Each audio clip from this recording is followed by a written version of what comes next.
안녕하십니까. 바쁘신 와중에 머신러닝 자동화 플랫폼 동향과 적용 사례에 대한 온라인 세미나에 참석해 주셔서 감사의 인사를 드립니다.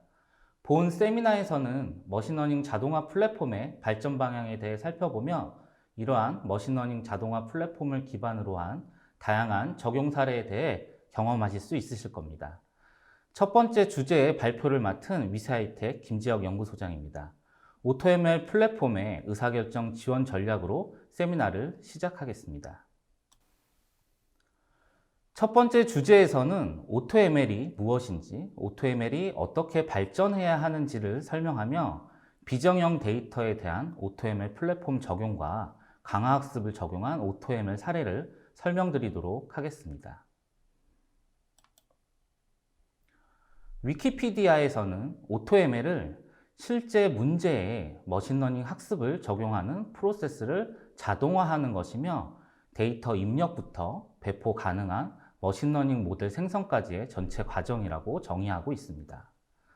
이러한 머신러닝 프로세스 자동화로 인해 비전문가도 해당 분야의 전문가가 될 필요 없이 머신러닝 모델과 기술을 사용할 수 있는 장점이 있다고 언급하고 있으며 프로세스 자동화의 영역으로는 데이터 전처리, 특징공학인 피처 엔지니어링, 모델 선택, 하이퍼 파라미터 최적화, 평가 지표 및 검증 절차, 모델 배포가 포함되어야 한다고 설명하고 있습니다. AutoML은 머신러닝 프로세스의 자동화입니다. 그러면 머신러닝 프로세스의 단계와 활동은 어떻게 구성되어 있는지 살펴보도록 하겠습니다. 머신러닝 프로세스는 크게 데이터 수집 및 이해, 데이터 전처리, 모델 학습, 예측의 4가지 단계로 구성되어 있으며 각각의 단계는 3개에서 4개의 활동으로 구성되어 있습니다. 우선적으로 어떠한 시나리오로 모델을 개발할 것인지 목표를 수립해야 합니다. 그 다음 이러한 목표를 수립하기 위해 어떠한 데이터가 필요한지에 대해 수집 대상 데이터를 선정하게 되고 어떻게 데이터를 수집할지에 대한 세부 계획을 세운 후 데이터를 수집하고 목표에 맞게끔 학습 데이터를 구축하는 것이 데이터 수집 및 이해 단계입니다. 이렇게 수집한 데이터를 학습에 적합하도록 데이터 클렌징, 데이터 축소, 데이터 변환, 그리고 최종 타겟 변수 정의 등 전처리 단계가 끝나면 목표에 맞게 알고리즘을 선정하고 모델을 평가한 후 선정된 모델의 최적화 활동을 수행하는 모델 학습 단계, 그리고 최적화된 모델을 적용하고 결과값을 모니터링하고 시각화하는 예측 단계로 구성되어 있습니다. 이러한 AutoML이 왜 개발되었을까요? 위세하이텍의 AutoML 솔루션을 개발할 때의 이유와 유사할 것 같습니다. 다양한 인공지능 프로젝트를 경험하면서 고객사에서는 현실적으로 데이터 측면과 모델 개발 측면, 활용 측면의 고민이 있었습니다. 그러나 개별화된 엑셀 분석에 대한 작업, 분석 데이터 환경이 미흡한 부분, 그리고 데이터 전문가가 부족한 부분, 또 복잡한 코딩 기반의 모델 개발과 모델 개발에 많은 시간이 소요되는 등, 또한 결과에 대한 설명의 어려움 등 다양한 이유로 머신러닝 적용에 어려움이 있었습니다. 따라서 누구나 쉽게 데이터에 접근하여 활용 가능하고 분석 업무를 할 수 있는 환경이 조성되어 분석 결과에 대한 설명이 가능한 솔루션이 필요한 상황이었습니다.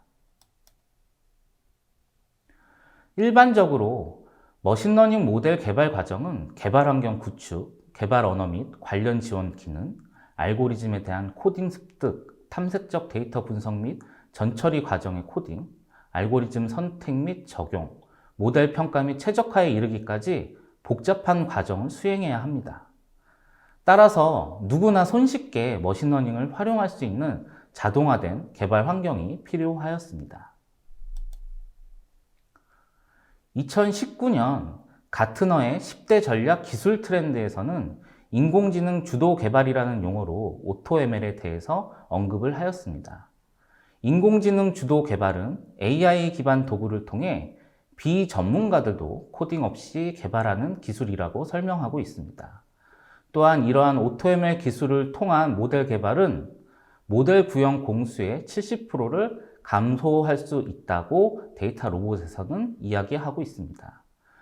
또한 금년도 2020년 가트너의 10대 전략 기술 트렌드에서는 초자동화, 하이퍼 오토메이션이라는 기술을 통해 인공지능, 머신러닝과 같은 고급 기술을 적용하여 점점 더 프로세스를 자동화한다고 언급하고 있습니다. 그만큼 AutoML 솔루션의 중요성이 점점 높아지고 있는 상황입니다. 그러나 AutoML 솔루션이 있더라도 보다 복잡한 문제를 해결하기 위해서는 인공지능 전문가와 데이터 과학자는 필요합니다. 위세 하이텍에서 자체 개발한 AutoML 플랫폼인 와이즈 프로핏의 핵심 요소로 정형, 비정형 형식의 데이터 원본을 지원하며 공학적인 데이터 변환을 지원합니다. 데이터 변환, 클린징, 스케일링 등의 데이터 변환 기능과 특징 선택을 통한 중요도와 상관관계 분석을 제공합니다. 또한 지도 학습인 분류, 회귀 알고리즘뿐만 아니라 비지도 학습인 클러스터링 알고리즘도 제공하며 검증된 최신 알고리즘을 지속적으로 제공하고 있습니다. 또한 반복적인 모델 학습이 가능하여 하이퍼 매개 변수 최적화 기능을 제공하고도 있습니다. 이외에도 모델 설명을 위한 시각화 기능과 주기적인 모니터링 및 진화 관리가 가능한 모델 관리 기능을 제공하고 있습니다. 와이즈 프로핏은 머신러닝 전문 지식이 부족한 사용자도 비즈니스의 인공지능 기술을 쉽게 적용, 지원하는 도구이며 원클릭 환경에서의 고품질 맞춤형 머신러닝 모델을 구축할 수 있습니다. 와이즈 프로핏 사용의 이용 효과로는 소요 자원 및 개발 시간 단축, 비전문가도 코딩 과정 없이 손쉽게 예측 모델이 개발 가능한 점, 예측 결과에 대한 직관적인 설명이 가능한 점, 그리고 운영 인력 자원의 최소화를 손꼽을 수 있습니다. 와이즈 프로핏은 GS 인증을 획득한 제품이며 2019년 2월 가트너 뉴스레터에 등재되어 제품의 기술력을 인정받았습니다. 또한 한국정보화진흥원의 AI 허브 사이트에 이지빌더라는 이름으로 본 와이즈 프로핏 솔루션이 적용되었으며 그 외에 다수의 사이트에 적용되었습니다. 와이즈 프로핏의 주요 기능 화면입니다. 와이즈 프로핏의 주요 기능은 데이터 입력, 데이터 탐색, 특징 선택, 알고리즘 선택, 모델 평가, 모델 배포에 이르는 머신러닝 프로세스 전 영역을 포함하고 있습니다. 데이터 입력 부분은 클라우드 상에 있는 데이터를 가져올 수도 있고요. 데이터베이스에 직접 연결해서 가지고 올 수도 있고, 직접 가지고 있는 CSV 파일을 직접 업로드를 통해서 데이터를 입력할 수도 있습니다. 이렇게 입력받은 데이터는 탐색을 통해 변수 유형을 지정할 수 있으며 기초 통계, 상관관계 분석, 데이터 클린징과 데이터 변환을 수행하게 됩니다. 데이터 클린징은 각각의 중복값과 결측치에 대해 조치를 취할 수 있는 옵션이 있으며 스케일링 옵션도 5가지를 제공하고 있습니다. 또한 변수의 사용 유무와 목표 변수의 설정 또한 클릭을 통해 제공하고 있으며 이후 특징 선택을 통해 변수의 중요도와 순위에 따라 모델 학습에 사용할 특징을 선택할 수 있습니다. 이러한 특징 선택이 끝나면 회귀, 분류, 클러스터링의 유형별로 알고리즘을 선택할 수 있게 지원하며 적용 알고리즘을 선택하면 알고리즘별로 파라미터 지정이 사용자 선택을 통해 지원하도록 제공하며 파라미터 최적화 기능을 체크를 하게 되면 자동적으로 최적의 파라미터를 학습하면서 찾아내고 있습니다. 모델이 선택되면 모델 학습을 위한 검증 데이터 비율을 설정하고 실행을 누르게 되면 각 알고리즘 모델의 유형별로 평가 지표와 결과를 확인할 수 있습니다. 이러한 여기까지의 과정을 반복적으로 수행하며 최적의 모델을 선정 후 모델을 배포하고 배포된 모델에 대해서는 모델 실행 주기를 선정하여 운용할 수 있는 환경을 제공하고 있습니다. 향후 오토ML은 어떻게 발전해 나갈 것이냐에 대한 방향입니다. 현실적인 어려움은 학습 데이터에 대한 부족과 라벨 데이터의 부족이 가장 큰 문제였습니다. 그래서 전이학습과 능동학습과 같은 기능들을 포함시켜 오토ML 솔루션을 발전시켜야 한다고 생각하고 있습니다. 다음은 비정형 데이터에 대한 오토ML 솔루션의 적용 부분에 대해서 설명드리도록 하겠습니다. 현재 정부의 디지털 뉴질 정책의 일환으로 인공지능 학습용 데이터 구축 사업이 활발히 진행되고 있으며 텍스트, 이미지, 음성, 동영상과 같은 비정형 데이터의 수요가 증가하고 있습니다. 이는 기존의 정형 데이터에서 벗어나 비정형 데이터의 학습과 모델 개발이 활발히 이루어지고 있는 상황입니다. 그러나 현재 비정형 데이터에 대한 오토ML의 적용은 단순 분류 모델에만 적용되어 있습니다.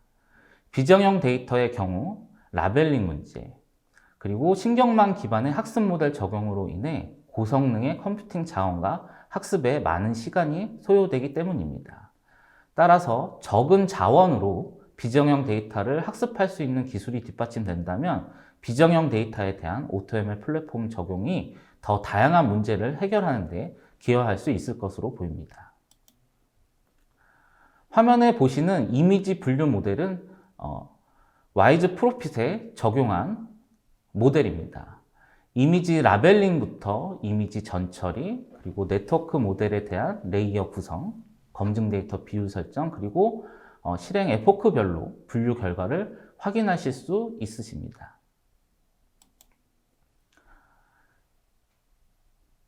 텍스트 분류 모델의 경우도 동일한 프로세스로 적용이 가능합니다. 해당 부분은 텍스트 분류 모델의 적용 부분입니다.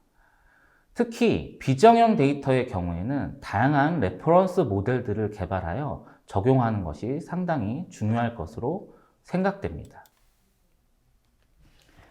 네, 안녕하세요. 연구소 인공지능팀 조아입니다. 앞서 위세 아이텍의 오토ML 플랫폼에 대해 살펴보셨는데요. 이어서 부당 청구 탐지 모델에 강화학습을 적용한 사례에 대해 말씀드리겠습니다. 시작하기에 앞서 강화학습을 적용한 프로젝트에 대해 먼저 소개해 드리겠습니다. 보험 사기로 인한 부당 청구액은 매해 증가하고 있고 사기 수법이 다양화되면서 기존 룰 기반의 탐지 모델은 신규 패턴을 탐지하지 못한다는 한계점을 가지고 있습니다. 이러한 문제를 해결하기 위해 머신러닝, 딥러닝 기반으로 모델을 개발하여 신규 패턴을 탐지하는 지능형 부당 청구 탐지 시스템을 개발하고 있습니다. 현재는 개발된 머신러닝, 딥러닝 모델에 강화학습을 적용하여 성능을 향상하고 고도화하는 방안을 연구하고 있습니다. 오늘 발표에서는 부당 청구 탐지 모델에 강화학습을 어떻게 적용했고 강화학습 적용을 위해 필요한 사항에 대해 말씀드리겠습니다. 여러분들은 강화학습하면 알파고, 자율주행, 게임을 먼저 생각하실 텐데요. 그럼 왜 부당 청구 탐지 모델에 강화학습을 적용해야 할까 궁금하실 겁니다. 저희는 두 가지의 관점에서 강화학습을 적용하였습니다. 첫 번째는 사기 수법이 빠르게 변화하면서 변화하는 환경 속에서 모델의 주기적인 업데이트가 필요합니다. 기존 머신러닝 모델은 고정적인 환경 내에서 학습을 진행하기 때문에 환경의 변화가 일어났을 경우 예측 정확도가 떨어진다는 문제를 가지고 있습니다. 두 번째는 데이터가 불균형하다는 점입니다. 사기를 탐지할 때 사기나 부당의 경우 자주 일어나는 사건이 아니기 때문에 사기 데이터가 정상 데이터 대비 극히 적다는 점입니다. 사기 탐지에서 중요한 것은 실제 사기를 사기라고 예측하는 정확도가 중요합니다. 물론 머신러닝 모델에서 스모트 기법과 같은 샘플링 기법을 이용하지만 사기나 부당에 대한 정확도는 낮게 나타났습니다. 이러한 문제를 해결하는 방안으로 강화학습을 적용해 보았습니다. 강화학습은 시행착오를 통해 스스로 행동을 교정하며 학습하는 방법입니다. 크게 환경, 보상, 에이전트로 세 가지로 구성되는데요. 환경은 에이전트에게 학습할 데이터를 전달하고 에이전트는 전달받은 데이터의 행동을 결정하게 됩니다. 여기서 중요한 것은 환경은 보상을 통해 에이전트가 행동을 잘했는지 못했는지를 평가합니다. 에이전트는 보상에 따라 누적 보상을 최대화하는 방향으로 최적의 의사결정을 하게 됩니다. 이러한 강화학습에 부당 청구 탐지 모델을 적용한 방법론은 적대적 환경에서의 강화학습입니다. 적대적 환경에서의 강화학습이란 멀티 에이전트 기반의 학습 방법으로서 두 개의 에이전트가 서로 경쟁, 협동함으로써 최적의 의사결정을 학습하는 방법론입니다. 환경 내에서 환경 에이전트를 추가하여 시뮬레이션을 통해 예측 정확도를 계산합니다. 오히려 틀린 샘플에 대한 보상을 줌으로써 정상, 부당을 탐지하는 메인 에이전트에게 잘 맞추지 못하는 데이터 샘플을 우선 전달하여 학습하게 됩니다. 정상이라는 쉬운 문제와 사기라는 심화 문제를 균형 있게 풀 수 있도록 제어하며 학습의 성능을 향상시킵니다. 두 번째는 보상입니다. 보상은 정상, 부당 라벨 정보를 이용하여 부당을 맞췄을 경우는 가장 큰 보상 점수를 주고 정상을 맞췄을 경우에는 부당을 맞췄을 때보다 더 적은 보상을 주었습니다. 정상 대비 이상 비율을 계산하여 더 적은 보상을 주었고 보상의 결정은 보상 설정값별 모델의 성능을 비교하여 결정하였습니다. 결론적으로 강화학습을 적용해 본 결과 기존 머신러닝 모델 대비 10% 이상의 성능 향상을 보였고 특히 부당 라벨에 대한 성능이 기존 모델 대비 20% 이상의 높은 성능 향상을 보였습니다. 다음은 부당 청구 탐지 사례를 와이즈 프로펫에 적용한 화면입니다. 강화학습을 적용하기 위해 필요한 일련의 과정을 클릭 기반으로 분석할 수 있도록 구현하였습니다. 특히 보상을 설정하는 부분은 각 비즈니스의 특성에 따라 적용할 수 있도록 사용자가 직접 입력할 수 있는 기능을 제공합니다. 보상을 적용했을 때 정상 학습 여부를 판단할 수 있는 디버깅 기능도 사용할 수 있습니다. 이번 사례를 통해 강화학습을 적용하여 기존 모델 대비 성능이 향상하였고 데이터 불균형 문제를 해결할 수 있는 방안으로 가능성을 확인할 수 있었습니다.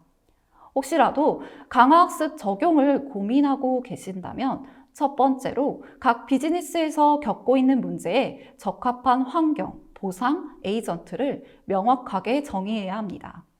두 번째로는 최적화된 보상 값의 결정을 위해서는 많은 실험이 필요합니다. 보상에 따라 에이전트의 학습 능력이 결정되기 때문에 보상을 최대화하는 방향으로 학습하고 있는지 확인이 필요합니다. 세 번째로 보상 설계는 비즈니스 전문가와 데이터 분석가와의 협업이 필요합니다. 이 세 가지 요소를 고려하신다면 강화학습을 비즈니스 문제를 해결하기 위한 방안으로 활용할 수 있다고 생각합니다. 짧은 시간 동안 함축적으로 내용을 전달하느라 상세하게는 설명드리진 못했지만 강화학습 적용을 주저하고 계시는 분들께 조금이나마 도움이 되었으면 좋겠습니다. 다음은 와이즈 프로핏의 데모 영상을 시청하도록 하겠습니다.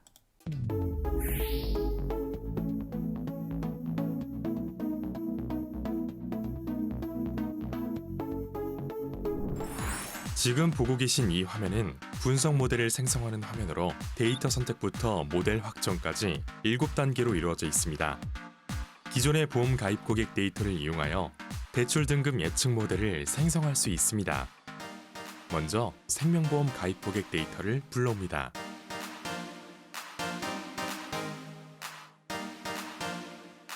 업로드한 파일의 컬럼 정보를 토대로 데이터를 조사합니다. 성별, 대출 등급과 같은 문자형 컬럼의 변수 유형을 변경할 수 있습니다.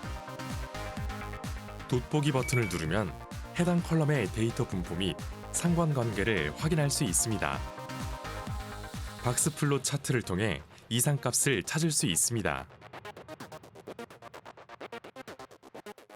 중복값과 결측값, 그리고 이상값을 변환하거나 제거합니다. 설정을 누르면 정제된 데이터 결과가 보여집니다. 사용하지 않을 컬럼은 제외시킵니다. 예측하고자 하는 대출 등급 컬럼을 목표 변수로 선택합니다. 대출 등급 변수와 다른 변수 간의 데이터 중요도를 산정하여 어떤 변수가 중요한지 선별할 수 있습니다. 중요도가 낮은 변수를 제외한 나머지 변수를 선택합니다. 상관관계 분석 결과를 클릭하여 대출 등급 변수와 선택한 변수들의 상관관계를 확인합니다. 목표 변수의 유형에 따라 분집, 분류, 회귀 알고리즘을 결정하며 대출 등급은 문자형이므로 분류를 선택합니다. 분석에 이용할 분류 알고리즘 종류를 선택하고 하이퍼 파라미터를 설정합니다. 사용자 데이터에 맞는 유형별 알고리즘의 종류를 추가할 수 있습니다. 검증 데이터 비율 설정 단계에서는 분석 모델 학습 및 검증에 사용할 트레이닝 데이터와 테스트 데이터 비율을 선택합니다. 선택한 정보를 기반으로 알고리즘이 실행됩니다. 컴퓨전 매트릭스와 평가 지표를 통해 알고리즘을 검증합니다.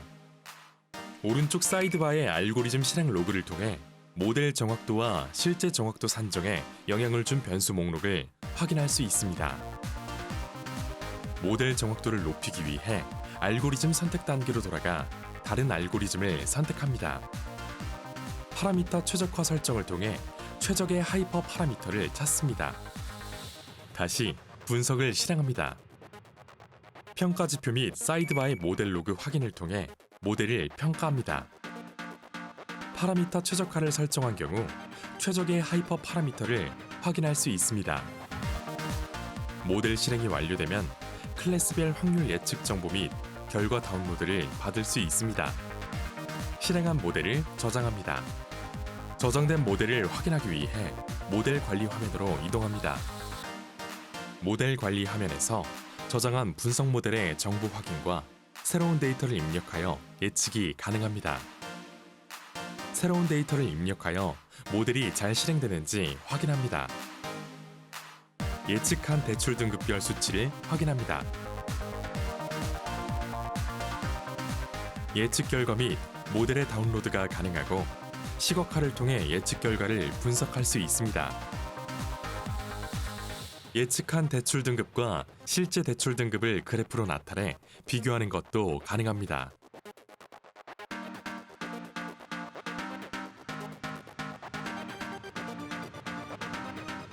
모니터링 화면에서는 분석 환경과 실행 중인 모델 및 전체 생성한 모델의 다양한 통계 현황을 확인할 수 있습니다.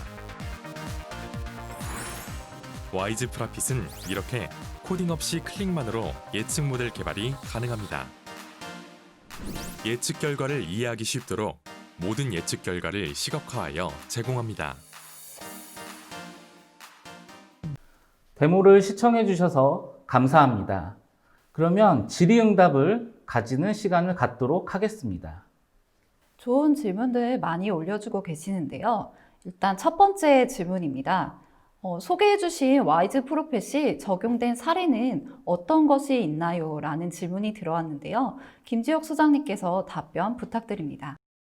네, 현재는 예측 정비, 이상거래 탐지, 또 광고 인벤토리 예측, 고객 이탈 예측, 유사도면 설계, 또 기술 문서 분석 등 공공, 금융, 제조, 유통, 미디어 등 다양한 산업에 적용되어 있습니다. 특히 AI 허브 사이트에서 AI 이지빌더라는 이름으로 AI 모델 서비스 환경을 제공하고 있습니다. 네, 답변 감사합니다. 두 번째 질문입니다.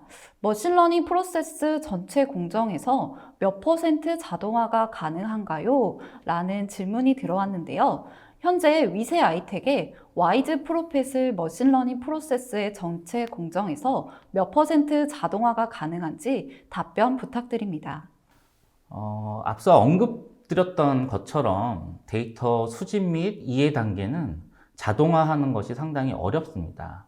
이를 AutoML의 자동화 영역인 데이터 전처리 단계부터 모델 학습, 예측 단계까지의 공정을 100%라고 보았을 때 위스하이텍의 와이즈 프로핏은 85% 이상의 자동화가 가능하다고 판단할 수 있을 것 같습니다.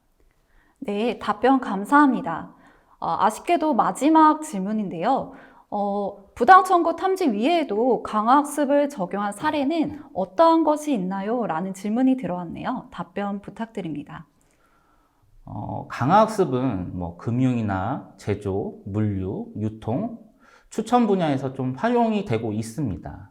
금융 분야에서는 강화학습을 통해서 주식거래 시스템 등에 가장 활발히 활용하고 있고요.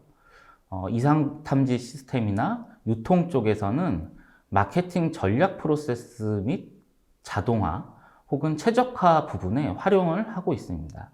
특히나 이런 강화학습이 프로세스의 개선이나 자동화 부분에 많이 활용되고 있는 것을 확인하실 수 있으실 겁니다.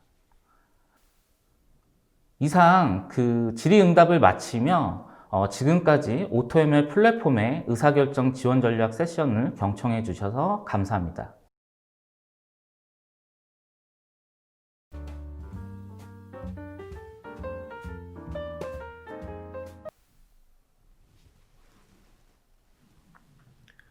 안녕하세요. 위스하이텍에서 AI 엔지니어링 빅데이터 분석 지원 시스템 개발을 담당하는 연구소 소속 김건민 선임입니다. 안녕하세요. 상하 매니지먼트 컨설팅에서 공정관리 솔루션 이지포트 교육을 담당하고 있으며 AI 기반 엔지니어링 빅데이터 분석 지원 시스템 개발에서 엔지니어링 적용 시스템을 담당하고 있는 김현수 부장입니다. 네, 저희는 플랜트 엔지니어링 프로젝트에서 AI 및 빅데이터 기술을 적용하기 위한 시스템을 개발하였고 이 시스템에 대해 발표하려 합니다. 목차는 총 3가지로 엔지니어링 산업에서의 AI 활용, 엔지니어링 설계 원가와 설계 변경 영향도 예측, 엔지니어링 O&M 단계의 정비, 부품 소유 예측입니다. 첫 목차에서 제가 엔지니어링 산업에 대한 소개와 AI 활용의 필요성을 언급하고 저희가 개발한 시스템에 대한 소개를 할 것입니다. 두 번째 목차에서 김현수 부장님께서 설계 원가와 설계 변경에 대한 분석 및 시스템 UI를 소개할 것입니다. 마지막 목차에서는 O&M 단계에서의 분석과 그 분석 결과에 대한 시각화를 소개하고 마칠 예정입니다. 먼저 엔지니어링 산업에 대하여 간단히 소개해 드리겠습니다. 엔지니어링이란 과학적, 기술적, 전문 지식을 활용하여 공학 시스템의 기획, 설계, 개발, 구축, 운영에 필요한 공학 기술적 서비스를 제공하는 것입니다. 주요 특성으로 경험 지식 활용과 활용 기술이 접목되는 지식 기반형 서비스 산업인 것이 있습니다. 그 중에서도 저희가 대상으로 하는 것은 플랜트 엔지니어링입니다. 플랜트 엔지니어링은 일련의 기계 장치들이 연계되어 정상 운전 조건 하에서 원료부터 중간재 혹은 최종 제품의 연속적 제조를 시연하는 생산 설비 및 관련 시스템입니다. 프로젝트 기획부터 유지 보수에 이르는 일련의 활동과 그 활동에 대한 프로젝트 종합 관리를 포함하는 종합 시스템 산업이라 할 수 있습니다. 플랜트 엔지니어링의 절차는 크게 5가지 단계로 나누어져 있습니다. 개념 설계 단계에서는 프로젝트의 초기 계획을 수립하고 기술적 리스크 분석 수행을 통해 경제적 타당성 등을 검토합니다. 기본 설계 단계는 공사의 기본 토대를 마련하는 설계를 진행합니다. 이를 통해 설계, 건설, 운영 등에 필요한 비용, 기간, 그리고 인력 등을 추산합니다. 이 단계의 계약을 수주하면 최종 계약에서도 유리한 고지를 선점할 수 있습니다. 다음으로 EPC 단계는 상세 설계 단계, 구매 조달 단계, 시공 단계를 총칭합니다. 이 단계에서 기본 설계를 상세화하며 건설을 위한 장비 및 설비 기자재를 구매하고 상세 설계에 기초하여 플랜트를 실제로 건설합니다. 시운전 단계는 시공 후 시공이 제대로 이루어졌는지 확인하는 과정입니다. 마지막으로 유지보수 단계는 플랜트를 운영하면서 발생 가능한 고장들에 대비하여 유지 및 보수를 실시하는 단계입니다.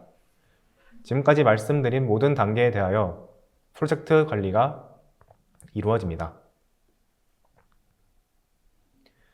다음은 이러한 엔지니어링 산업에서 AI 및 빅데이터의 필요성을 살펴보겠습니다.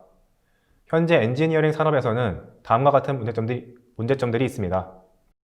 전문가 개개인의 경험과 지식에 의존하고 프로젝트 데이터에 대하여 데이터베이스화가 부족하며 프로젝트 데이터가 있어도 이에 대한 분석 시스템이 미흡합니다. 이를 해결하기 위해 각종 프로젝트 수행 실적을 데이터베이스화하고 사업 수행 리스크에 대응하기 위한 데이터 기반 의사결정 기술이 필요합니다. 이를 위하여 지능화된 엔지니어링 의사결정 시스템을 개발하였습니다.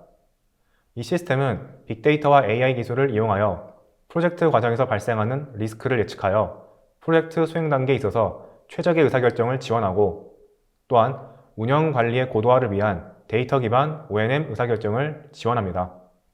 이러한 시스템을 개발함으로써 우측에 보시는 바와 같이 기술적, 경제적, 산업적, 그리고 사회적 기대 효과를 얻을 수 있습니다. 다음은 위세하이텍이 주관하여 개발한 AI 기반 엔지니어링 빅데이터 분석 지원 시스템에 대하여 소개하겠습니다. 전체 구조도는 다음과 같습니다.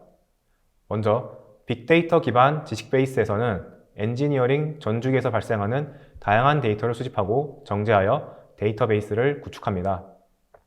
다음으로 엔지니어링 머신러닝 플랫폼은 엔지니어링 산업에 특화된 머신러닝 플랫폼으로 데이터 전처리와 모델 학습 및 모델 운영을 지원합니다.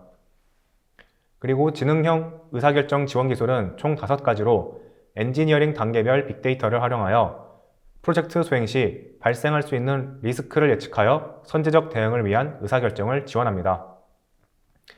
마지막으로 프로젝트 단위 적용 시스템은 사업 단계별 플랜트 데이터의 체계를 정의하여 레퍼런스 데이터를 제시하고 의사결정 지원 기술에 의한 분석 결과를 시각화하여 제공합니다. 이렇게 구성된 시스템은 클라우드 기반으로 사용자에게 제공됩니다. 자세한 사항을 지금부터 소개하겠습니다. 먼저 빅데이터 기반 지식 베이스입니다. 여기서는 수집된 데이터를 정제 및 정형화하여 지식 베이스를 구축하며 머신러닝 모델 구축을 위한 입력 자료로 활용합니다. 수집한 상용 데이터, 공공 데이터를 정형화 및 비식별화 처리를 통해 분석에 적합한 데이터로 변경합니다. 이 데이터들은 사용자에게 참고용으로 제공되는 레퍼런스 데이터로서도 사용됩니다. 사용자는 레퍼런스 데이터를 참고하여 본인의 데이터 분석을 할 때 도움을 받을 수 있습니다. 정제된 데이터는 시스템에 적용할 수 있도록 정형화하여 데이터베이스를 구축합니다. 다음과 같이 5가지 의사결정 지원 기술에 대하여 구축을 진행했습니다. 수집된 데이터의 예시들을 보여드리면 다음과 같습니다. 먼저 ITB 문서는 프로젝트에 대한 설명 및 요구사항 등이 명기된 문서로 PDF 파일과 아티클별로 분류한 계약 문서 데이터로 저장하였습니다. 다음으로 설계 견적 및 맨아워를 구하기 위한 설계 원가 데이터는 다음과 같이 저장되어 있습니다. 수집 데이터에서는 설계 견적 원가 기준으로 데이터 시트 장수와 공종, 맨아워 단가 및 설계 도서명을 기준으로 수집하였으며 프로젝트명과 발주처 정보가 있는 민감한 부분은 익명화 처리하여 데이터베이스를 구축하였습니다. 여기서 맨아워란 설계 엔지니어가 도면 작성을 위해 투입된 시간을 뜻합니다. 설계 오류가 발생한 데이터는 다음과 같이 저장되어 있습니다. 설계 오류 원천 데이터는 2D 드로잉, 3D 모델링 리뷰 미팅 자료를 활용하여 수집하였으며 오류 사유에서 발주처나 시공사명, 그리고 문서 번호에서 프로젝트 정보 등 익명성이 필요한 자료는 정제를 통해 보안 처리 과정을 진행하였습니다. 다음으로 설계 변경이 발생한 데이터는 다음과 같이 저장되어 있습니다. 설계 변경 데이터에서 수집된 원천 데이터는 설계사가 프로젝트 수행 시 체인지 오더 리포트를 수집하여 워크 볼륨, 맨아워, 아이템, 공종, 설계 변경 사유, 그리고 평균 단가 등을 기준으로 저장하였으며 변경 사유에서 조인트 벤처의 커멘트가 실명으로 거론된 회사명과 프로젝트명을 익명화하였습니다. 마지막으로 유지보수를 위한 예측 정비 데이터는 다음과 같이 저장되어 있습니다. 나사의 터보팬 엔진 데이터, 고틱스 기어박스 진동 데이터, 그리고 패스처리 시설의 펌프 데이터를 수집하였습니다. 나사나 고틱스는 공개된 데이터여서 별도의 보안 정보가 없었지만 패스처리 시설은 별도로 수집한 데이터여서 보안 정보를 비식별화 처리하고 변수들의 값들도 스케일링 처리를 하였습니다. 그 외에 분석을 위한 정제 과정을 거쳤는데 그 과정은 마지막 파트에서 설명드리겠습니다. 다음은 엔지니어링 머신러닝 플랫폼입니다. 첫 발표에서 나온 보편적인 머신러닝 플랫폼의 기능을 모두 가지고 있습니다. 하지만 엔지니어링 산업에 적용하기 위한 차별점이 하나 존재합니다. 바로 사전에 정의한 레퍼런스 모델을 제공하는 것입니다. 레퍼런스 모델은 지식 베이스의 레퍼런스 데이터를 활용하여 구축하였는데요. 설계 원가, 설계 오류, 설계 변경, 그리고 예측 정비 데이터에 대하여 구축을 진행했습니다. 사용자는 레퍼런스 모델을 사용할 수 있도록 데이터만 알맞게 입력하면 예측 분석 결과를 손쉽게 얻을 수 있습니다. 이를 통하여 비전문가인 사용자도 손쉽게 머신러닝 모델을 사용할 수 있습니다. 다음으로 지능형 의사결정 지원 기술입니다. 총 5가지로 구성되어 있습니다. 먼저 엔지니어링 ITB 분석은 자연어 처리로 ITB 문서의 리스크 특성에 따른 독소 조항 자동 추출 및 영향도 분석을 하는 기술입니다. 자세한 사항은 마지막 발표 세션에서 소개될 예정입니다. 그리고 엔지니어링 설계 원가 예측은 기존의 엔지니어링 매너어 투입 원가 예측 및 설계 견적, 즉 실행 예상 원가를 예측하는 기술입니다. 엔지니어링 설계 오류 예측은 설계 오류 데이터를 분석하여 발생 가능한 설계 오류 공종별 심각도 및 일정 지연 심각도를 예측하는 기술입니다. 그리고 엔지니어링 설계 변경 예측은 설계 변경 사유 데이터를 분석하여 금액 심각도 및 일정 심각도를 예측하는 기술입니다. 김현수 부장께서 이 중 설계 원가, 설계 변경을 설명하실 예정입니다. 그리고 플랜트 설비 예측 정비는 플랜트의 주요 설비의 센서 데이터와 정비 데이터를 분석하여 정비 주기와 설비의 부품 수요를 예측하는 기술입니다. 이는 제가 마지막 파트에서 설명드리겠습니다. 마지막으로 프로젝트 단위 적용 시스템입니다. 사용자는 적용 시스템을 이용하여 각종 기능을 사용할 수 있습니다. 주요 기능은 프로젝트 검색 및 유사 프로젝트 검색 기능, 레퍼런스 모델을 이용한 데이터 분석 및 분석 결과 시각화, 마지막으로 엔지니어링 머신러닝 플랫폼을 이용한 신규 모델 생성이 있습니다. 자세한 사항은 김현수 부장께서 이후 발표 중에 언급할 예정입니다. 이어서 두 번째 목차를 김현수 부장께서 발표하시겠습니다. 이어서 의사결정 지원 기술 중 설계 원가와 설계 변경 영향도 예측에 대하여 발표하겠습니다. 먼저 설계 원가 예측입니다. 설계 원가 예측에서는 플랜트 프로젝트 설계 비용 데이터를 수집하여 맨아워와 설계 견적을 예측합니다. 설계 원가 수집 자료를 정제하고 보안 정보를 비식별화하여 예측 데이터셋을 생성합니다. 이후 데이터 전처리를 하고 엔지니어링 머신러닝 플랫폼을 활용하여 예측 모델을 구축합니다. 이때 설계 원가의 목표 변수는 수치형 변수이기 때문에 회귀 알고리즘을 적용하였습니다. 지금까지 분석한 결과로는 랜덤 포레스트와 그레디언트 부스팅 알고리즘이 가장 우수한 것으로 확인하였습니다. 다음은 설계 변경 예측입니다. 여기서는 설계 변경 사유 데이터를 중심으로 수집하여 설계 변경에 따른 심각도를 예측합니다. 설계 변경 수집 자료를 정제하고 보안 정보를 비식별 처리하여 예측 데이터셋을 생성합니다.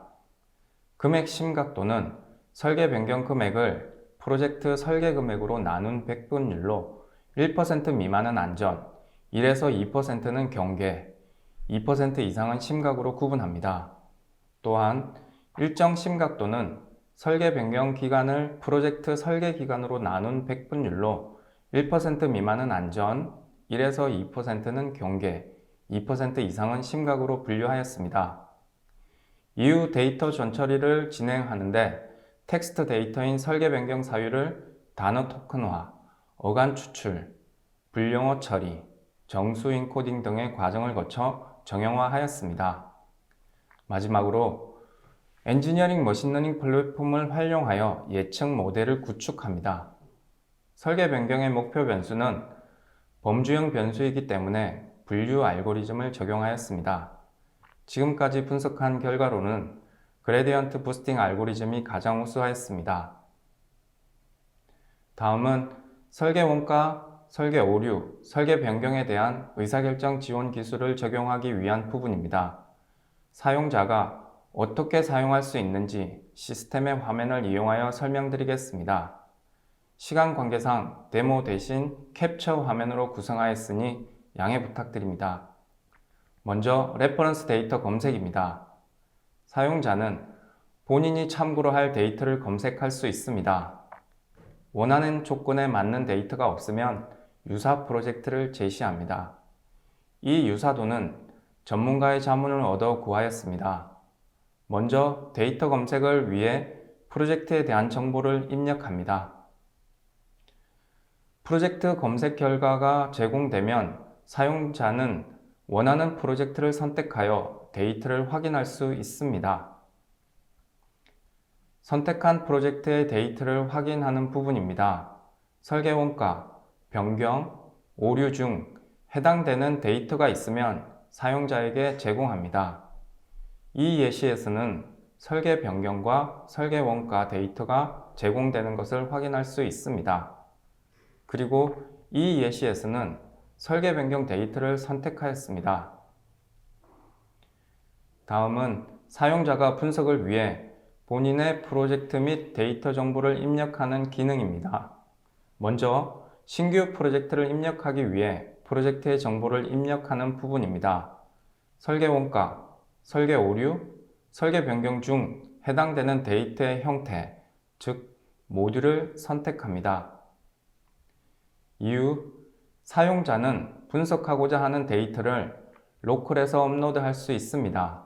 그런데 사전에 정의한 레퍼런스 모델이 사용하기 위해서는 모델 학습에 사용한 데이터와 형태를 맞출 필요가 있습니다.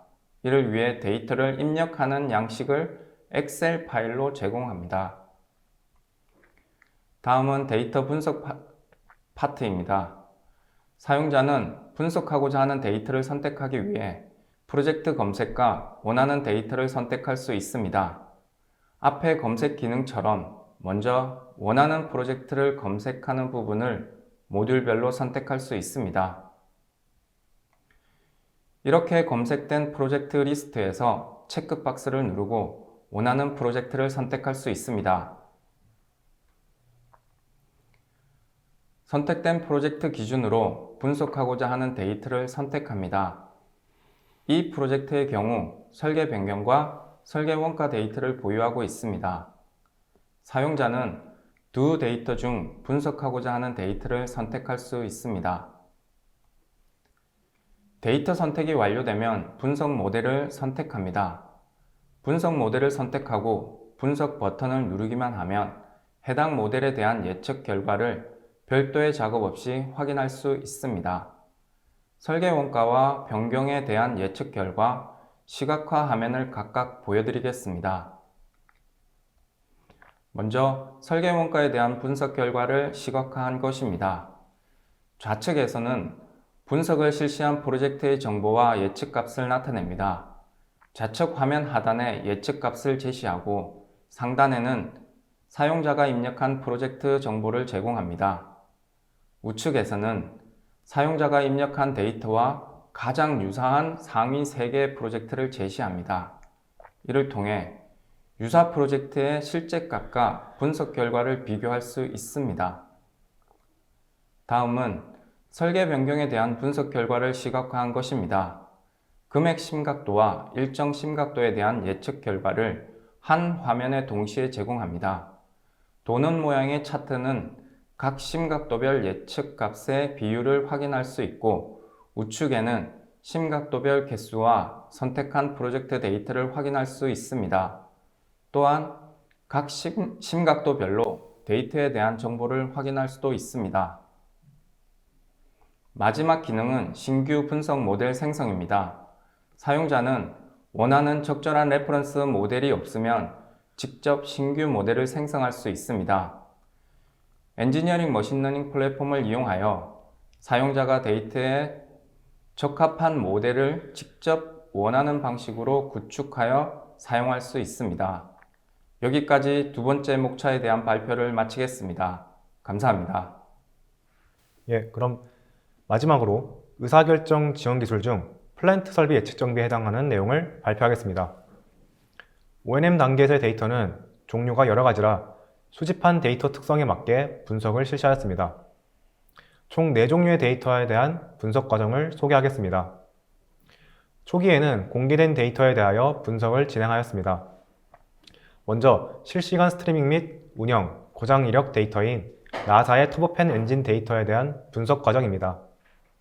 이 데이터는 마모로 인한 고장이 생길 때까지 운영 세팅 값을 다르게 하여 터보팬을 반복 운영한 데이터로 정비 수요 파악을 위하여 설비의 잔존 유효 수명을 목표 변수로 사용하였습니다. 예측 데이터셋이 정형 데이터이고 목표 변수가 수치형 변수여서 회귀 분석 알고리즘을 사용하여 분석을 진행하였습니다. 현재는 그레디언트 부스팅을 사용했을 때 성능이 가장 좋았습니다. 다음은 실시간 스트리밍 데이터인 고틱스 기어박스 진동 데이터에 대한 분석 과정입니다. 이는 설비에 부착된 센서에서 발생하는 데이터를 이용하여 정비 수요를 예측하는 과정입니다. 데이터 특성상 고용량인 데이터를 전처리를 통해 고차원 데이터로 변형한 뒤 차원 축소 기법을 통하여 저차원 데이터로 바꾸어 분석에 사용하였습니다. 정비가 필요한지 아닌지를 예측하는 분류 문제이기에 분류 알고리즘을 사용하였고, 현재는 그레디언트 부스팅을 사용했을 때 성능이 가장 좋았습니다. 다음은 운영 및 정비 이력 데이터 분석에 대한 것입니다. 위사이텍에서 수집한 폐수 처리 시설의 펌프 데이터를 이용하여 정비 수요를 예측하는 과정입니다. 폐수 처리 시설의 주요 설비에서 4가지 펌프에 대한 정비 수요를 예측하며 예측 데이터셋에는 정기적 정비 이력, 그리고 비정기 정비 이력 등의 정보가 포함되어 있습니다. 정비가 필요한지 아닌지를 예측하는 분류 문제이기에 분류 알고리즘을 사용하였고, 현재 그레디언트 부스팅을 사용했을 때 성능이 가장 좋았습니다. 마지막 데이터는 부품 수량 데이터입니다. 위사이텍에서 수집한 폐수 처리 시설의 펌프 데이터를 이용하여 부품 수요를 예측하는 과정입니다. 폐수 처리 시설의 주요 설비인 4가지 주요 펌프에 해당되는 13가지 주요 부품에 대한 수요량을 예측합니다. 예측 데이터셋에는 정비 일자, 정비 설비, 수요 부품, 수요량 등에 대한 정보가 포함되어 있습니다.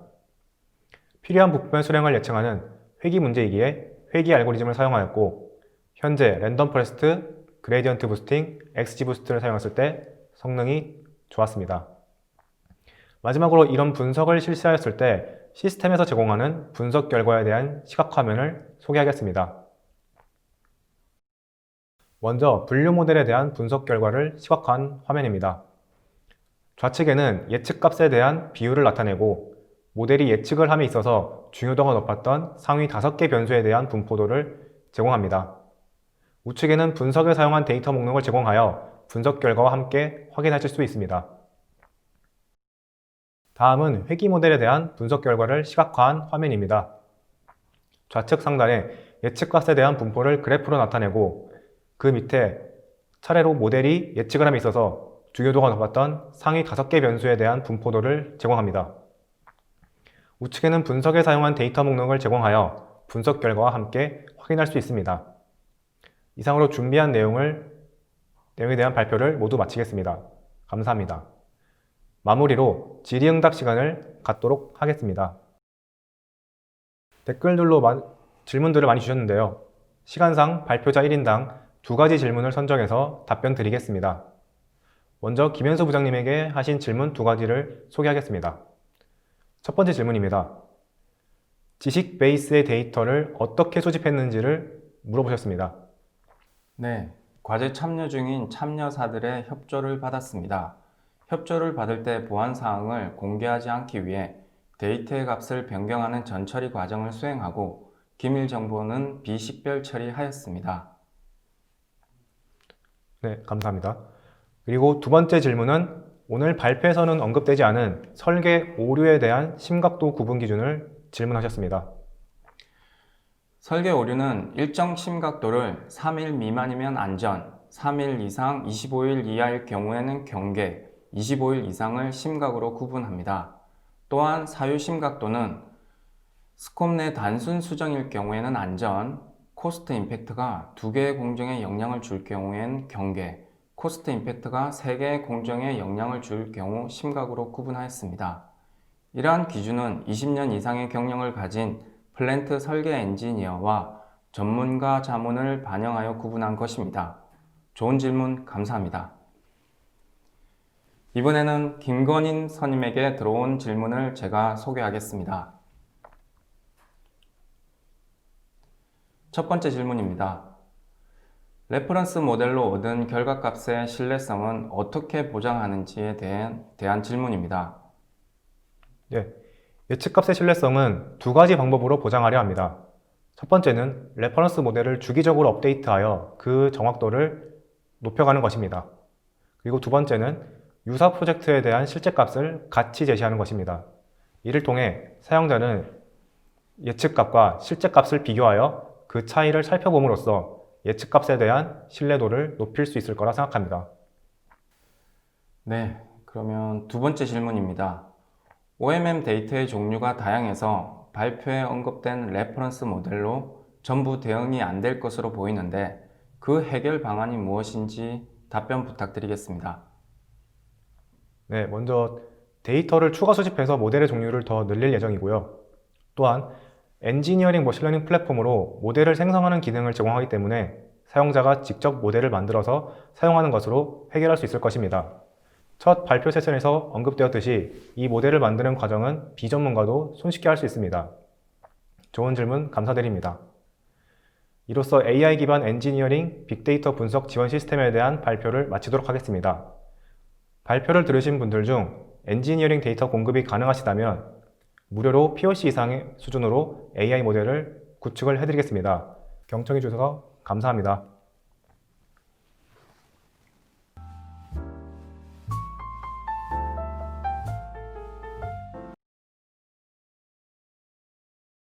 안녕하세요. 세션 세 번째 AI 기반의 비정형 데이터 분석 사례를 진행할 이지현 선임연구원, 임수연 선임연구원입니다.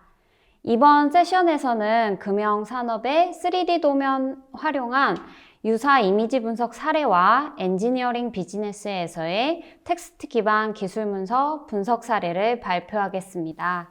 먼저 제가 금형 유사 이미지 분석에 대해 먼저 발표하겠습니다.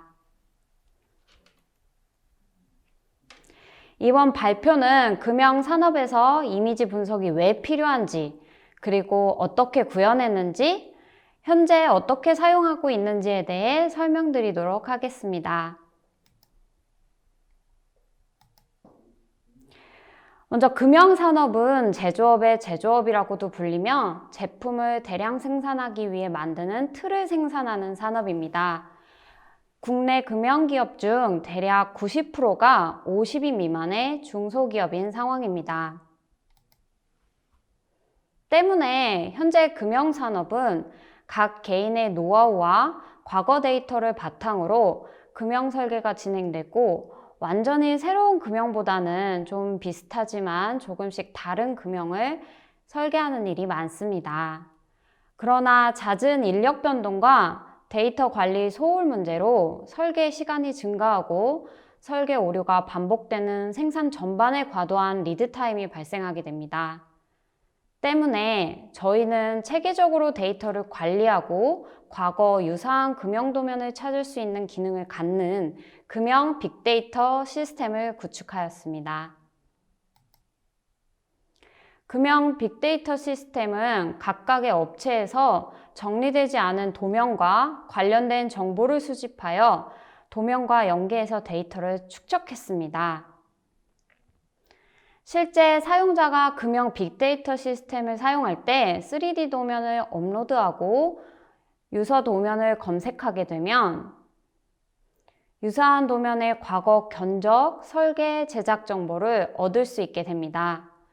이처럼 유사 도면 검색은 유용한 과거 정보를 찾기 위한 매개체 역할을 하게 됩니다. 또한 이때 유사 도면 검색에 딥러닝 기반의 이미지 분석 기술을 사용했습니다.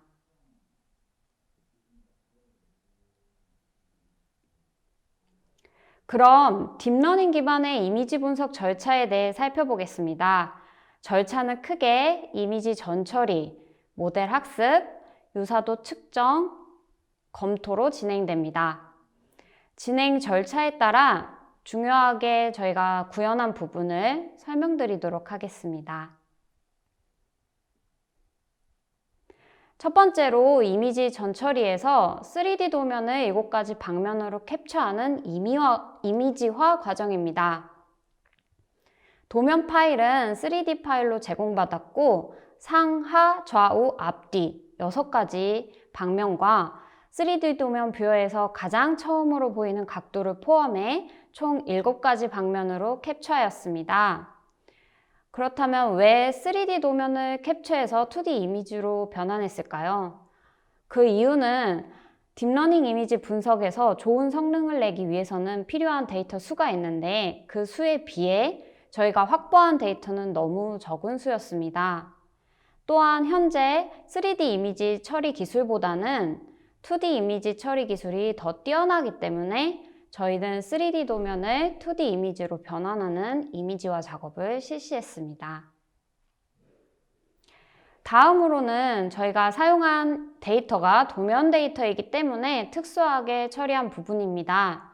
첫 번째로 기준점 제거인데요. 기준점이 있는 도면은 3D 뷰어에서 봤을 때 기준점으로부터의 형상 위치 정보를 포함하기 때문에 형상이 보시는 것처럼 좀 점으로 멀리 떨어져 있게 됩니다. 그렇게 되면 형상이 캡처했을 때 잘 보이지 않기 때문에 학습 데이터로는 적합하지 않아 기준점 정보를 제거해서 형상이 정중앙에 잘 또렷하게 보이도록 하는 처리를 실시했습니다. 또한 오른쪽으로 병합된 도면이 보이는데요. 이 병합된 도면은 좌우, 상하와 같이 같은 모양의 형상이 한 도면에 쌍으로 존재하는 경우입니다. 대부분의 도면에는 한 형상만 존재하기 때문에 학습 데이터를 만들 때 이를 분리해서 사용하였습니다. 다음으로 다른 이미지 전처리에도 많이 사용하는 이미지 아규멘테이션을 실시했습니다.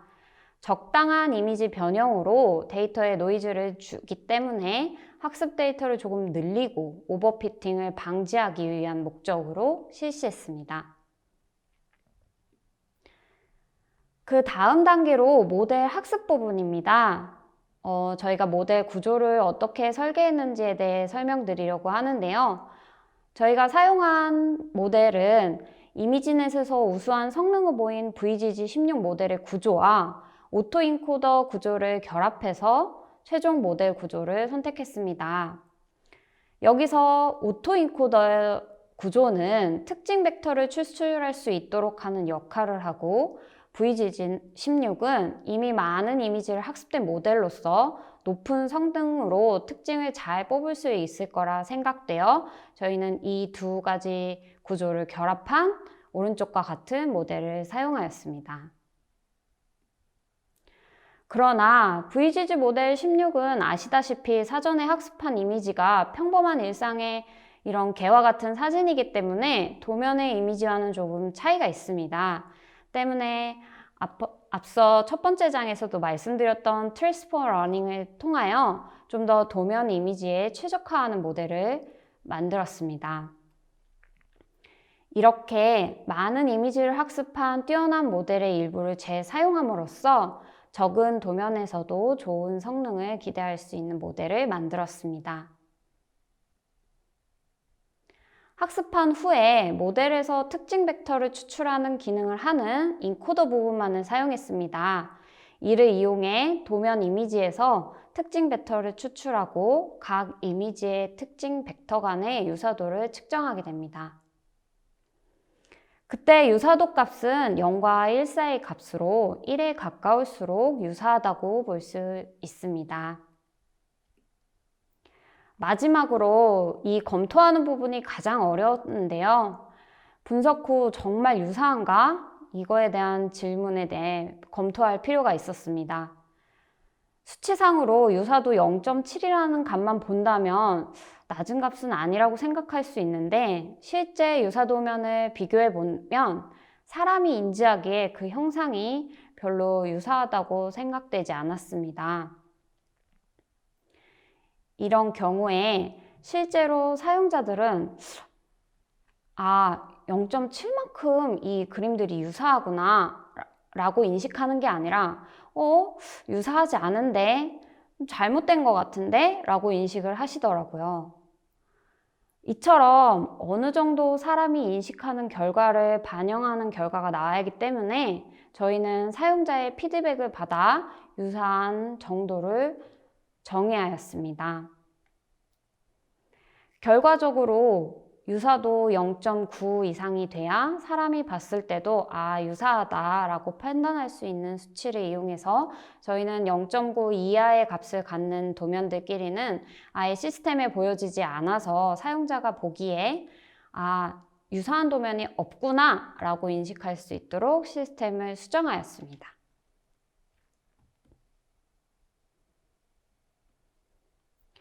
마지막으로 해당 동영상은 실제 금형 빅데이터 시스템 시연 동영상입니다. 견적, 설계 업무에 유사도면 검색 기능을 사용해 어떤 정보를 얻을 수 있는지 동영상을 시청하시면서 보여드리도록 하겠습니다. 맨 처음 견적 부분입니다. 3D 도면을 업로드 하시면 시스템에서 자동으로 7가지 방면으로 이미지화 되고 그에 해당하는 이미지와 유사한 도면 5가지를 보여주게 됩니다. 이때 옆으로 스크롤을 넘어가시게 되면 도면들의 견적과 실제 제작을 시에 사용한 제작가를 보실 수 있고 뒤로 넘어가시면 그에 대한 상세한 내용을 참고해 사용자는 기초 견적을 산출할 수 있게 됩니다.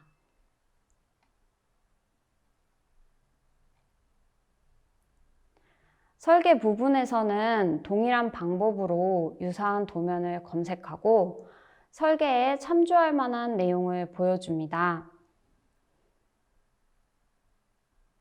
특히나 설계 부분에서는 실질적으로 사용한 3D 도면을 참고해야 그 안에 있는 내용들을 열어보시고 조금씩 수정해 나가면서 업무를 진행하시기 때문에 실제 3D 도면으로 같이 보시면서 설계를 진행하십니다.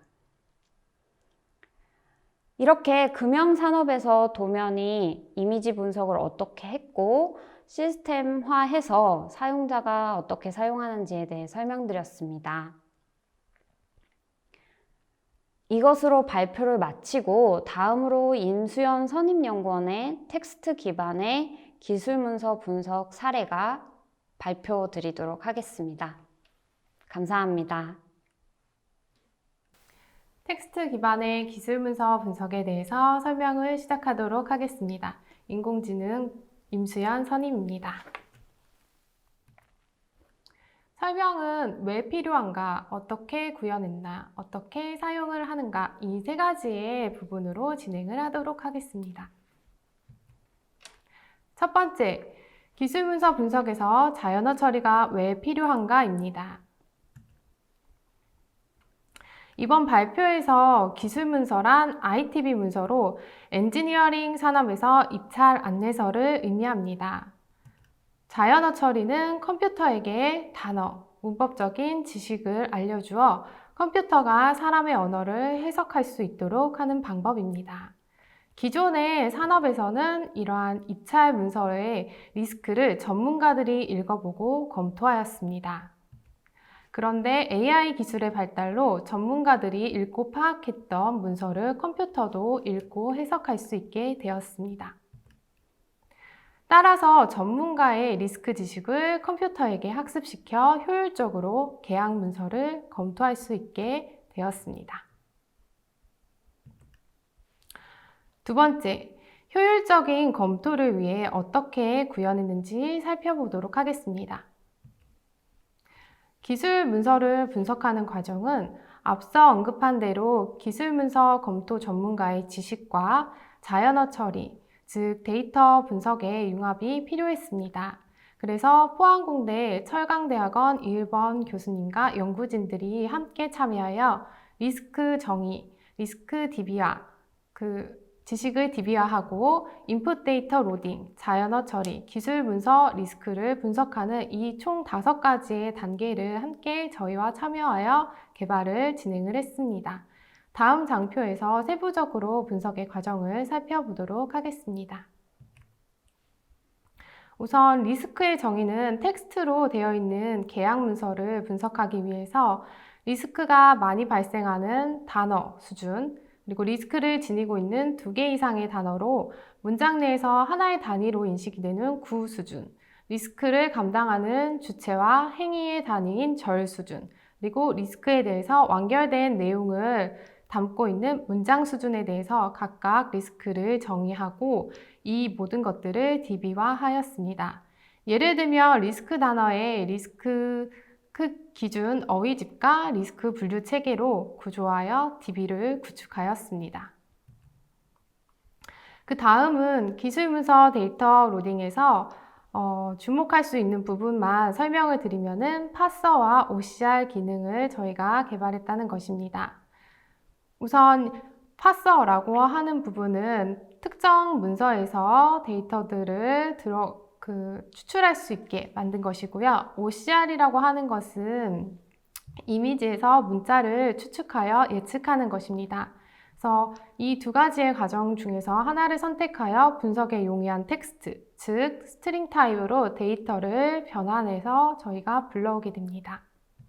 이렇게 텍스트화된 데이터는 기술 문서 분석에 필요한 데이터 정형화에서 데이터 추출까지의 과정에 대해 자연어 처리를 진행했습니다.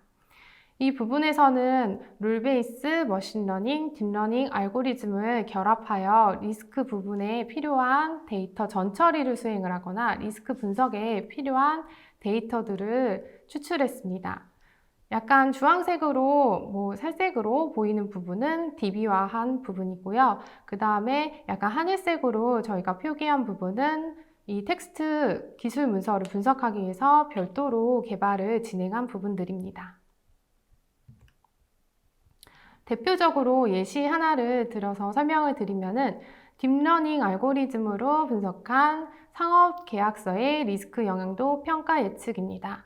텍스트 분석을 위한 전처리로 잉글리시 분류어 제거를 수행하였고 밀집 벡터로 워드 임베딩을 하였습니다. 그리고 다른 문장들에 비해 긴 기술 문서의 특성으로 LSTM 알고리즘을 메인으로 하여 모델을 구성하였습니다. 특히 LSTM은 순환신경망이 긴 시퀀스 데이터를 분석할 때 장기 의존성 문제, 즉 은닉층의 과거 정보가 마지막까지 전달되지 못하는 현상을 보완하는 알고리즘으로 기술 문서를 분석하는 데 있어서 탁월한 알고리즘이었습니다.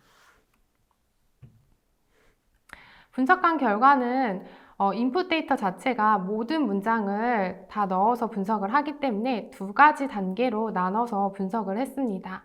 1단계에서는 기술 문서의 문장이 리스크가 있는지 없는지 여부를 예측하고 2단계에서는 리스크가 있는 것으로 예측된 문장에 대해서 리스크를 5가지 등급으로 예측하여 결과를 보여주고 있습니다. 지금 화면에 있는 거는 막대 그래프로 저희가 리스크가 있는 문장의 개수를 표현한 것입니다. 지금까지 설명드린 기술 문서 분석이 어떻게 솔루션화 되었는지를 살펴보도록 하겠습니다.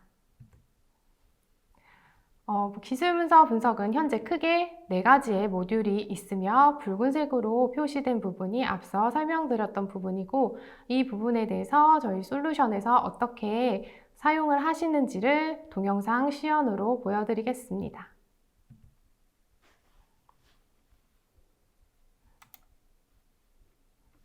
첫 번째 PDF 정형화 부분입니다. 현재 4가지 모듈 중에서 가장 앞에 있는 PDF 정형화 메뉴를 선택합니다. 파일을 업로드하는데요. 기술 문서들은 대부분 PDF 파일이기 때문에 저희가 업로드하는 파일은 PDF로 업로드를 하고 있습니다. 좌측에 업로드된 PDF 파일을 직접 화면에서 확인을 할 수가 있으며 지금 현재는 100페이지가 넘는 PDF 파일이기 때문에요. 좌측에 전반적으로 어떻게 구성되어 있는지를 간단하게 살펴볼 수 있는 메뉴와 특정 페이지로 가는 메뉴 부분도 있습니다. 메타데이터에서는 사용자라든지 아니면 수정일이라든지 이러한 것들을 직접 사용자가 입력을 하고 향후 데이터를 추출해서 사용할 때 이 데이터들이 같이 입력됩니다. 예시로 본문의 22쪽에 해당되는 데이터를 정형화해 보도록 하겠습니다. 이 부분은 데이터를 분석하는 데 불필요한 부분의 데이터를 제거하는 것으로 현재는 꼬릿말 부분을 제거하고 OCR과 파서 중에서 파서로 분석을 실행하고 있습니다. 첫 번째로 보는 것은 텍스트 형태이기 때문에 화면에서 드래그가 가능하고 다운로드를 받아서 다른 분석을 사용할 때 이 부분의 데이터를 활용하실 수 있습니다. 다음은 정형화된 부분을 보여주는 것으로 특정 목차에 대해서 필터를 걸어서 데이터를 확인할 수도 있고 다운로드 받아서 활용을 하실 수 있습니다. 이 부분은 CSV 파일로 다운로드가 되기 때문에 분석에서 직접 바로 넣어서 사용을 하실 수도 있습니다. 다음은 앞에서 작성하였던 메타 데이터 부분과 그 다음에 정형화되었던 데이터 이 2가지를 엑셀 파일로 다운로드 받아서 활용할 수 있는 부분이고요. 또 이 데이터를 향후 다른 분석에 인풋 데이터로 넣고 있습니다.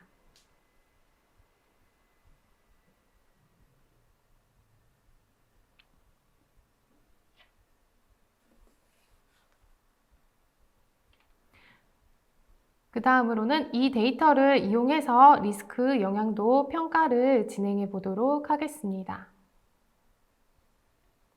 기술문서 분석에서 특히 리스크 영향도 평가 부분에서는 문장을 리스크가 있는지 없는지가 매우 중요한 부분이기도 합니다. 우선 첫 번째는 업로드 이미 해놓은 데이터를 체크해서 확인을 하는 과정입니다. 앞서 많이 있었던 100페이지 이상의 PDF 파일을 정형화한 상태에서 데이터가 업로드 되었기 때문에 다음 장표에 보시면 많은 데이터들이 있는 걸 보실 수가 있습니다. 지금 이 부분은 LSTM으로 리스크의 여부와 리스크가 있다라고 예측된 데이터를 리스크 5등급으로 예측하는 부분입니다. 그래서 오른쪽에 보면은 리스크가 있으면 true, 없으면 false, 그리고 리스크가 있는 경우에 대해서 레벨 1에서 5까지 예측한 결과를 볼 수가 있습니다. 그 결과물을 직접 엑셀 파일로 다운로드 받으셔서 확인하실 수 있고 다른 담당자들과 전달해서 볼 때 이 엑셀 파일을 전달할 수도 있습니다. 그리고 너무 많은 문장들이 있기 때문에요. 한눈에 확인을 할 수 있도록 리스크가 있는 있고 없고에 대한 막대 그래프 그리고 있는 5개의 등급에 대해서 카운팅된 막대 그래프를 확인하실 수가 있습니다.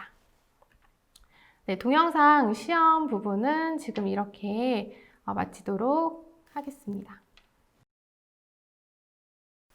이상으로 텍스트 기반 기술문서 분석 발표를 마치고 세션 3에 대한 질문, 질의응답 시간을 갖도록 하겠습니다.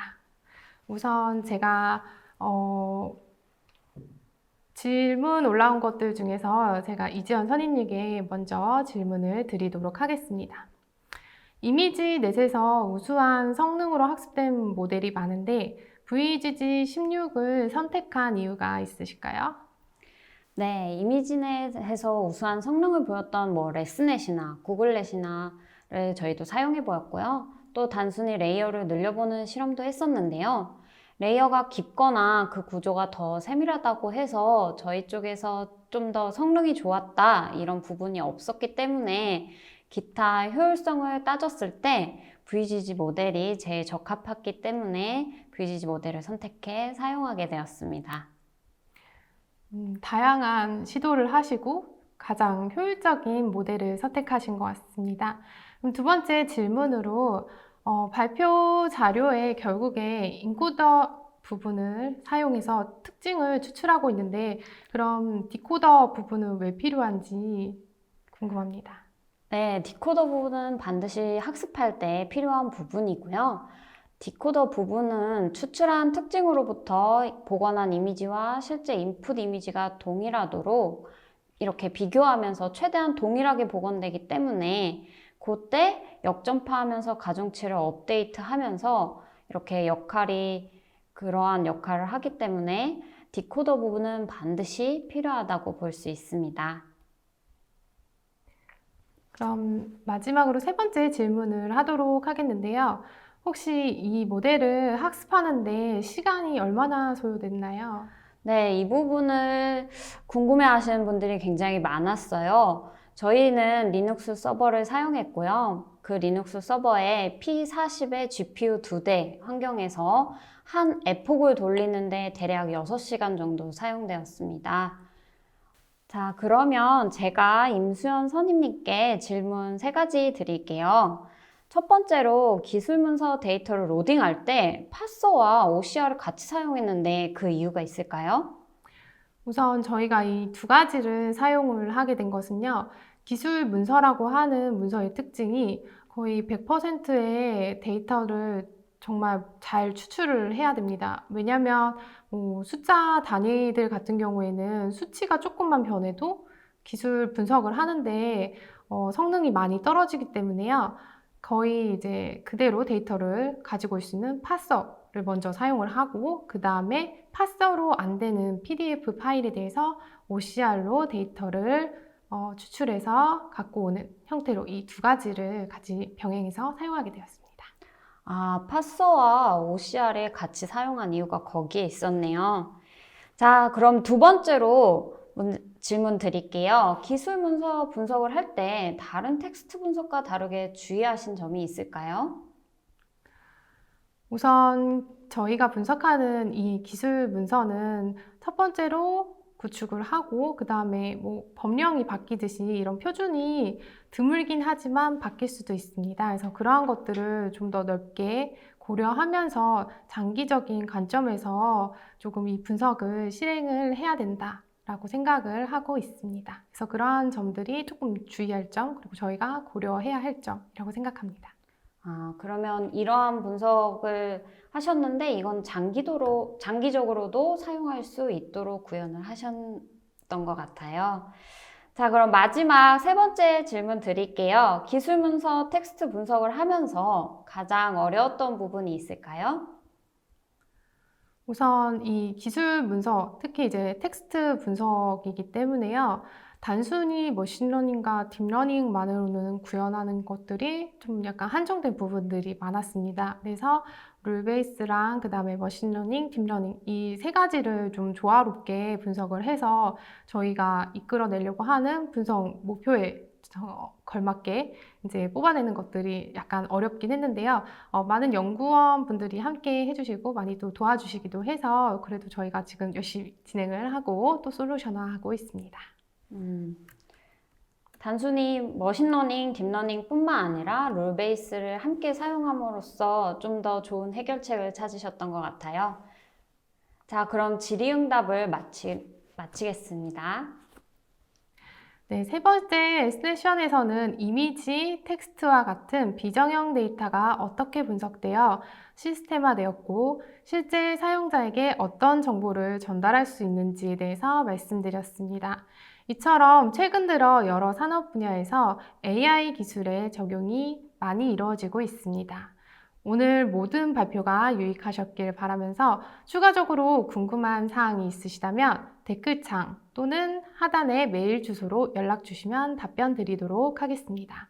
머신러닝 자동화 플랫폼 동향과 적용 사례 웨비나를 마치도록 하겠습니다. 웨비나에 참석해 주셔서 감사합니다.